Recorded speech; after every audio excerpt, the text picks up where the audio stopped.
Will you just look at the sandwich? Look at the size of this sandwich. Yeah, I know it's big enough for both of us, but get down!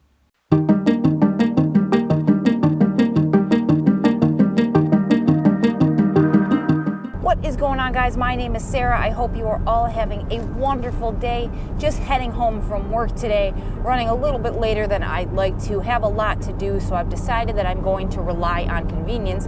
And why not eat the most unhealthy thing imaginable for myself? And I'm going to stop at the big old BK, heading off to Burger King. The only reason I'm doing this is because I really have been curious to try the Impossible Whopper.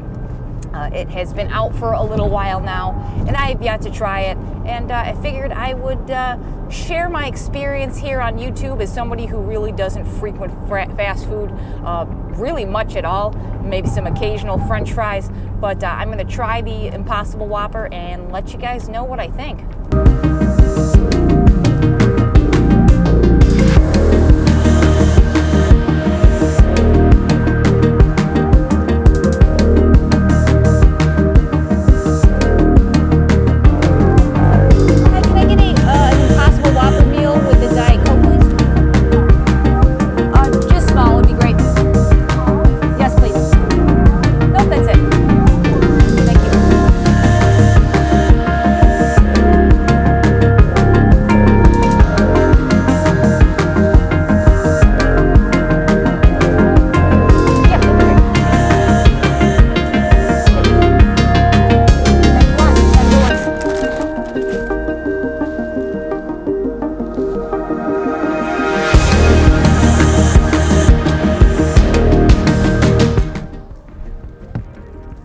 Hey, take your mask off while you're driving. You know, you don't need to wear it. Actually, I always think it's interesting when people wear the mask when they're driving. Not necessarily from the perspective that, you know, I get it that you forget that it's on, you get used to wearing it, but just from a visual perspective, I feel like I'm always messing with the front of my mask. It's always getting over my nose, or I need to adjust it or get a little bit of air in. It's always getting up under my glasses or steaming up my glasses. I feel like it's a safety issue to wear a mask. I guess if you have a properly fitted one, it's not a huge deal, but you know, 2020 life, mask life. Just for shits and giggles, let's hear what Google has to say about the damage on an Impossible Whopper. Okay, Google, how many calories are in an Impossible Whopper? According to MarketWatch, at Burger King, the meatless Impossible Whopper is 630 calories, compared to the regular Whopper, which is 660. Oof, that's rough. 630 calories in a sandwich. A sandwich. Most of my meals are 630 calories, but we'll give this guy a try.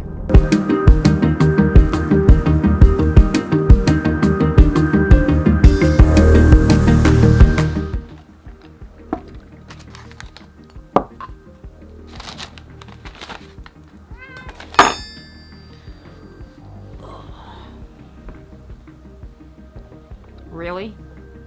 Really? Get down. These cats, I swear to God, there must be some crack in this food because they don't ever care about the table, but apparently they want them some Burger King. So, here we are, home, comfortable, changed, and ready to check out the Impossible Whopper here. So let's see what we have.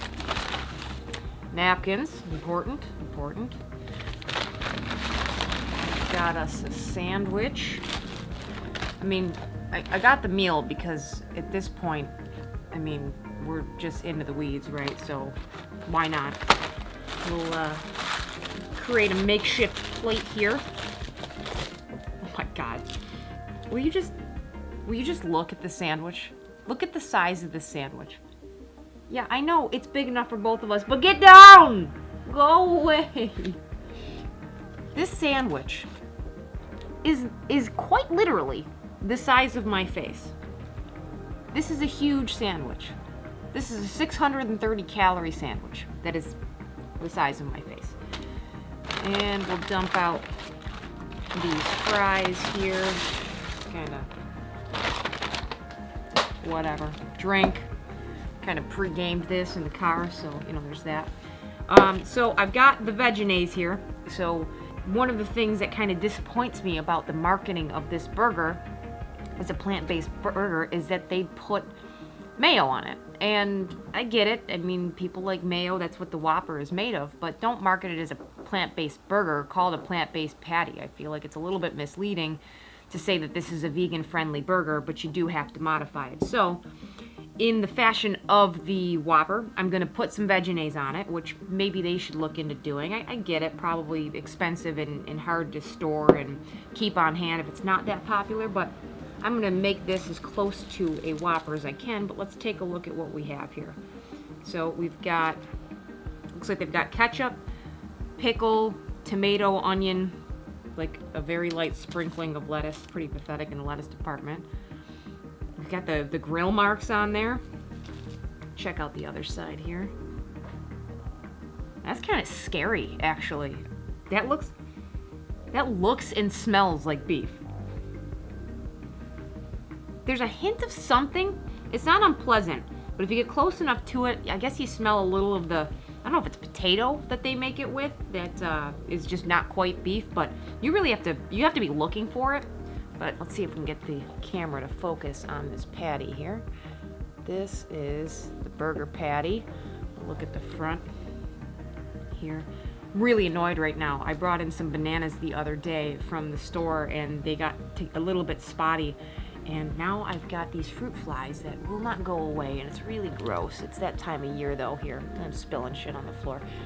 So we've got the burger there. You can kind of see the grill marks and all of that stuff. But yeah, it looks quite a bit like a real piece of meat. I mean, it's in the Impossible Whopper wrap, so I'm assuming it's in fact an Impossible Whopper. All right, enough is enough. Get down! They're being obnoxious right now. They must really like the smell. I don't really have fast food in the house that often, so they're going absolutely bonkers over the smell. So I feel like I'm just gonna put a light spread of this on here. Just kind of coat the bun here. We'll make it a real Whopper. All right, it's not a real Whopper, but you know, get a grip, it's fine. All right, now let's give this 630 calorie sandwich a college try, shall we?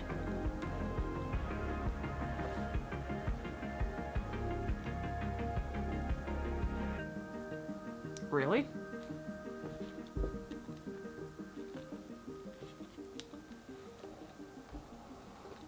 That's, wow.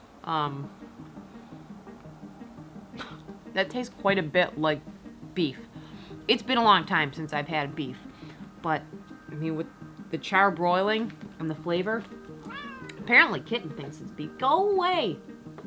These guys are going nuts. I can't believe it. They don't ever go nuts over my food like this. But that really does, I mean, if I put more mayo on it, which is probably the Burger King way, I feel like most people would be kind of hard-pressed to really notice a distinctive difference.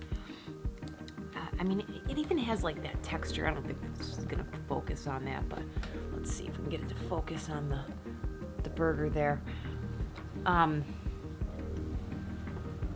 Tasting it on its own. I mean, it's close enough. It's close enough to the point that a non-vegan or a meat eater would eat that burger, and they'd be hard-pressed to say that it's disgusting or inedible. I feel like that is, you know, I think that they would be pleasantly surprised at how close an approximation that this makes. Try this again here.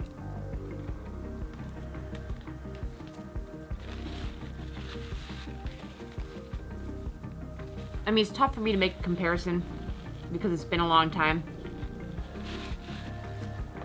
But that's pretty, wow. So, people have asked me, as the token vegan, because, you know, that's what people do. But they do so in good faith. You know, why, as a vegan, would you want to eat something that resembles beef? Why wouldn't you just eat the meat at that point? And it's a fair question. And before I get into this, let me just put it out there for you. I am not here to proselytize you. I'm not here to espouse the moral superiority of being vegan. I'm not here to convert anybody. I'm just talking about my experience if you're curious about it, but this is not about conversion therapy or anything like that, so please don't click off the video. That's not where we're going with this. But people have asked me, because they know I'm pretty live and let live and pretty open-minded and just answer questions when asked, why would a vegan want to eat something that tastes like beef? And the first and most obvious answer is the ethical concern, right? Many people are vegan or plant-based, whatever term you want to use, whatever's the least offensive, because they want to not be a part of, the industry that hurts or kills animals for our food. And that's just a personal choice. However you view that, that's just what they choose to do. So maybe they like the taste of meat, but they just don't want to be a part of that. And that's completely fair. And I think that, to be fair, most people who have zero interest whatsoever in being plant-based or vegan are probably pretty likely to agree that they would just prefer that at least the industry that cultivates our meats and dairy products was at least more humane, right? To do so in the least abusive and horrendous way possible, because we have some opportunities there. And I think most people who have been exposed to that, who eat meat and dairy, realize it's kind of shitty, right? Let's at least make that less shitty. That'd be nice. If they can snap their fingers and do that, they would certainly make that decision. But there's another piece of that, which is something that kind of I fall into talking about a little bit more, and that's the fact that food is a social construct, good, bad, or indifferent. We eat as social beings now more than just plain sustenance. I mean, that's the American way, that's the first world way, but it's not a horrible thing. And to be able to order something that is reminiscent of the person who's sitting across from you that's not a vegan, there's something nice. Like, you're having a burger, I'm having a burger.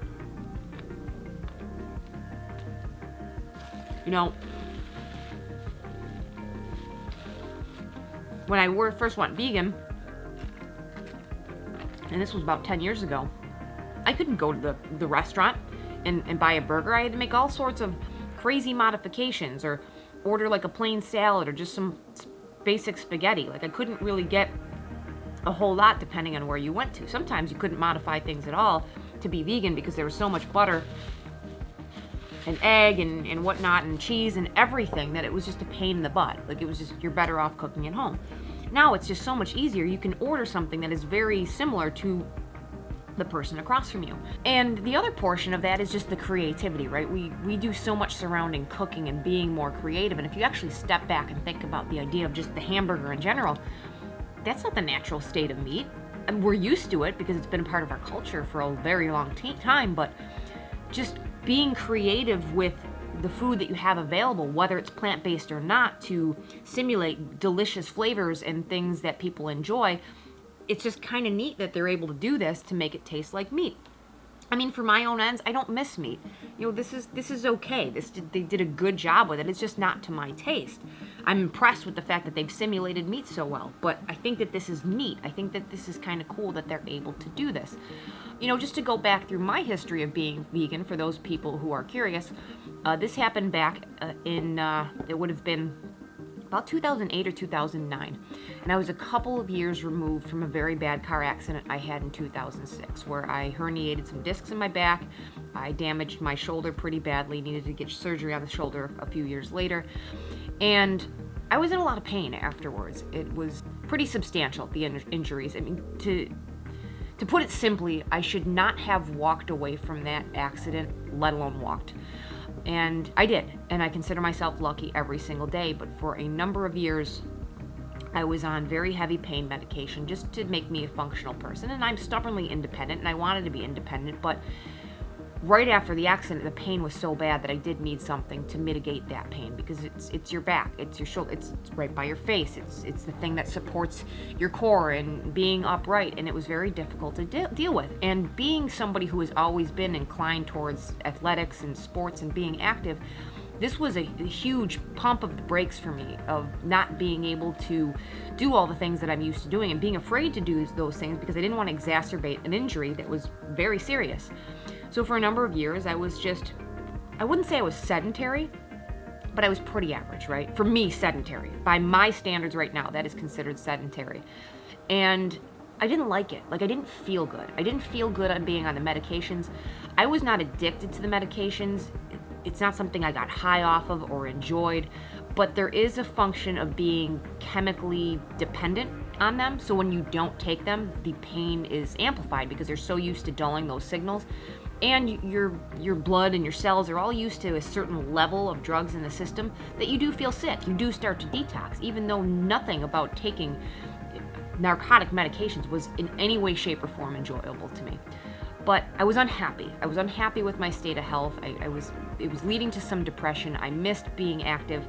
And I started to look into ways to just heal myself outside of the medical construct. And this isn't some hippy dippy, incense and magic type of way. It's just, things that made sense biologically speaking. And clean eating was one of those things. And veganism came up in terms of, cleaning out the diet and removing the toxins and flushing some toxins from the system by just not continuing to inundate your body with those things. And I wanted to get off the narcotics, and I was just going to do it on my own. I was just going to stop taking it and replace with ibuprofen or other analgesics that are over the counter that are not going to be as long-term damaging to my body.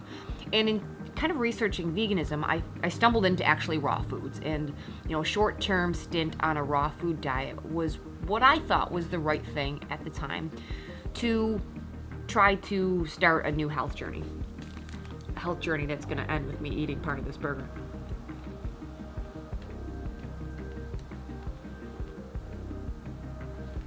I'm 99% sure this isn't meat, by the way.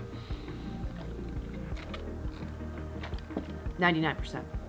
But I decided to embark on the journey and was eating raw foods for probably about 60 days or so. And I really did feel a lot better. I was able to get off of the drugs. I was able to not take them anymore. There was definitely an adjustment. This isn't some miracle diet, but I just felt like I had more energy, and I was able to readjust to a baseline of pain.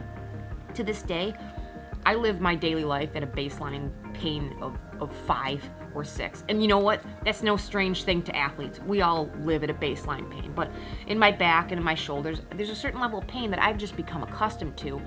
But I never built that tolerance when I first got in my accident because I was young and the doctors were just giving me drugs. And I thought that was the right thing because my doctor was telling me that.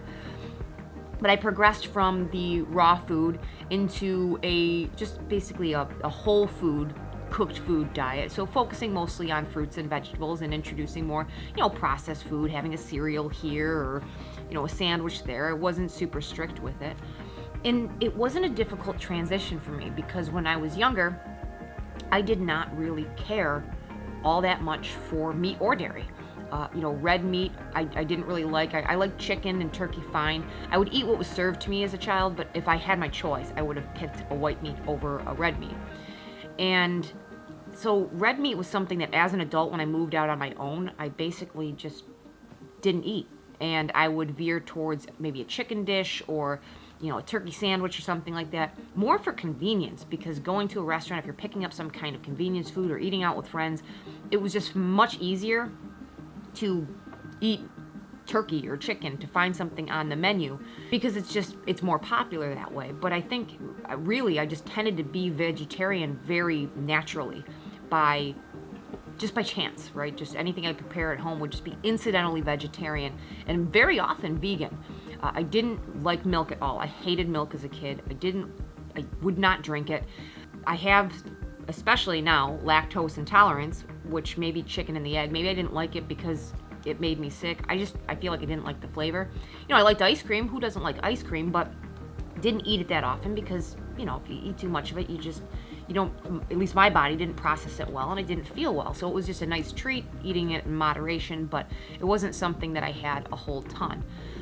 So walking away from meat and dairy products was really not that difficult. Cheese. I remember at a young age just eating pizza and just peeling the cheese off of it like a creep because I didn't like it. I just wanted to eat the soft spread. Like I didn't like melted, gooey cheese. That was just my preferences. I wasn't taught any of that. It was just the way that I happened to land. So I think my journey is a little bit different than many other people who have to make an active or conscious decision to steer away from those types of foods. But that's kind of where I stumbled on where I am at. And then the ethical, once you get into the diet, you start to learn more about the ethics behind it. And that's just kind of a bonus for me personally. So that's why I'm very much a live and let live, not the activist type of vegan.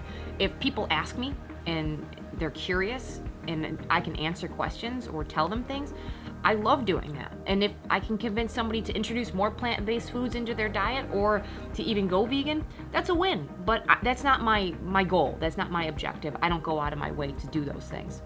But back to the idea of this sandwich here, this gigantic sandwich. So weird. So weird.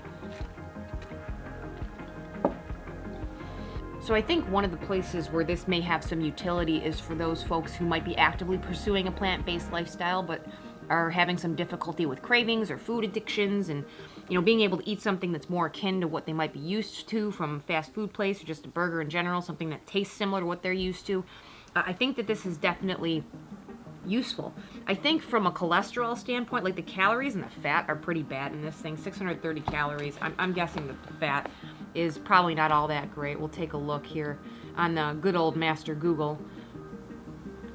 So there's 34 grams of fat as compared to the 40 grams that are in a standard Whopper. There's 0 grams of trans fat against the 1.5 grams in the regular Whopper, and there's only 10 milligrams of cholesterol to 90 milligrams in the regular Whopper. And the calories are 630 to 660. So we're talking about marginal improvements for anything except for cholesterol. So I feel like this would be a good option for somebody who might just be asked to eat a little bit less cholesterol in their diet, and being able to eat something that tastes like a burger to them, that would be a good option for them as well. But for me, I mean, this is just, it's fine. I think it does the job. It's just not something that I would gravitate to. Let's try one of these French fries here. Cold. I mean, I feel like I'm at a point in my life where I'm just more discerning in my tastes. And that's gonna sound super douchey. It's not how I mean it. I'm at a point where I've been so far removed from fast food that it's just not even appealing. Like, those French fries, even if they were fresh, are just completely unsatisfying to me.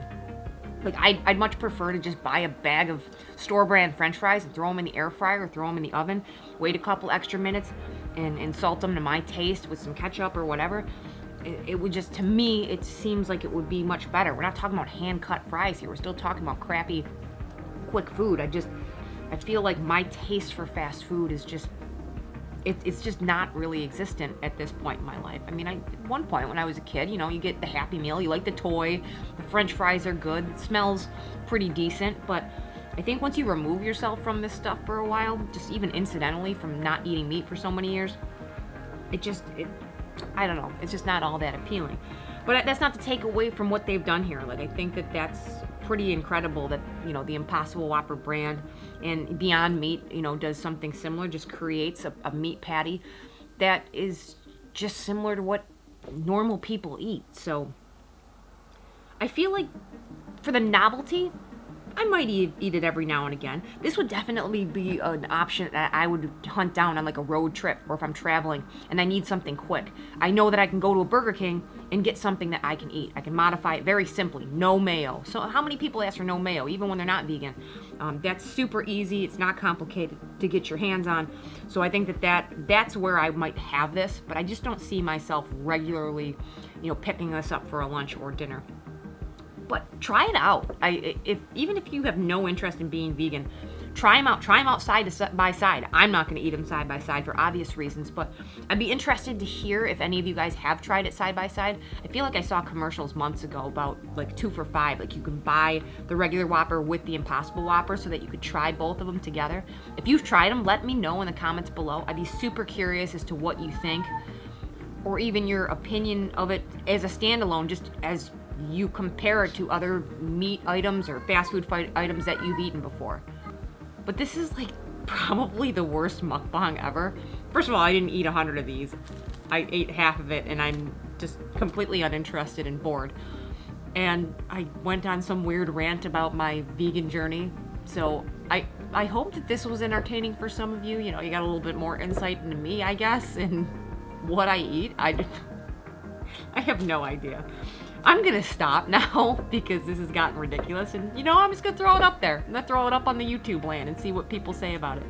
Hit the thumbs up button if you thought this was somewhat entertaining. You can hit the thumbs down button too. Like, I will not be offended. This is just silly, but subscribe if you haven't already. And I'll catch you in the next one where I probably won't be ranting about the Impossible Whopper. All right, guys, see ya.